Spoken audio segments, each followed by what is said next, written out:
नमस्कार. Ashish Dattu YouTube channel मराठीमध्ये आपलं मनापासून स्वागत आहे. पोलीस दलातील विविध पदे यांच्या संदर्भात आपण आजचा हा व्हिडिओ घेऊन येणार आहे. चॅनलला नवीन आला असेल तर चॅनल लाईक करा, सबस्क्राईब करा, बेल आयकॉनवरती क्लिक करा, जेणेकरून अशीच नवीन नवीन माहिती तुम्हाला आपल्या यूट्यूब चॅनलवरती पाहायला मिळेल.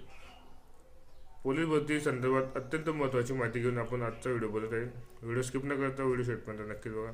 व्हिडिओचा मुख्य विषय आहे की महाराष्ट्र कारागृह विभाग नेमका त्याची स्थापना कधी झाली, विभाग कोणता आहे, प्रमुख अधिकारी कोण असतात याची माहिती देणार आजचा व्हिडिओ. चला तर मग सुरुवात करूया आजच्या व्हिडिओला. महाराष्ट्र कारागृह विभाग हा कोणत्या गृह विभागांतर्गत हा विभाग येतो? रचना ब्रिटिशकालीन आहे. कायदा कारागृह कायदा अधिनियम 1894. प्रमुख अधिकारी अतिरिक्त पोलीस महासंचालक ADGP हा त्यांचा प्रमुख अधिकारी असतो. मुख्यालय पुणे येथे आहे. ब्रीदवाक्य सुधारणा व पुनर्वसन हे कारागृह विभागाचं मुख्य ब्रीदवाक्य आहे. कार्यपद्धती कैद्यांची देखरेख करणे व सुधारणा करणे व इतर विभागांना हस्तक्षेप करण्याचे अधिकार नसतो. महाराष्ट्रातील तुरुंग रचना नेमकी कशी आहे ते आपण आता जाणून घेऊयात. मध्यवर्ती तुरुंग हे 9 आहेत. जिल्हा तुरुंग 31 आहे. खुले तुरुंग 19 आहे. खुली वसाहत 1 आहे.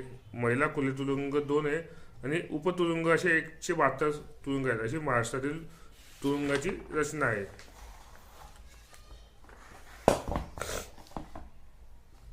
महाराष्ट्रातील महत्त्वाचे कारागृह म्हणजे अति महत्त्वाचे कारागृह कोणते आहेत ते आपण जाणून घेऊया. पहिलं आहे पुणे येथील एरवाडा कारागृह आणि दुसरं आहे आर्थर रोड मुंबई येथील कारागृह. हे 2 महत्त्वाचे कारागृह आहेत.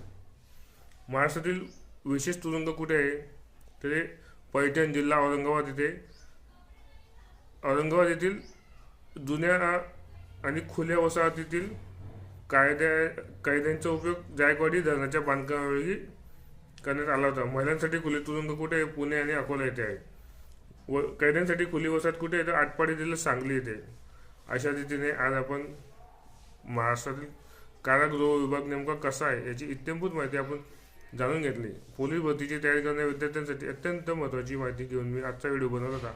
चॅनलला नवीन आला असेल तर चॅनल लाईक करा, सबस्क्राईब करा, बेल आयकॉनवरती क्लिक करा, जेणेकरून अशीच नवीन माहिती तुम्हाला आपल्या यूट्यूब चॅनलवरती पाहायला मिळेल. धन्यवाद.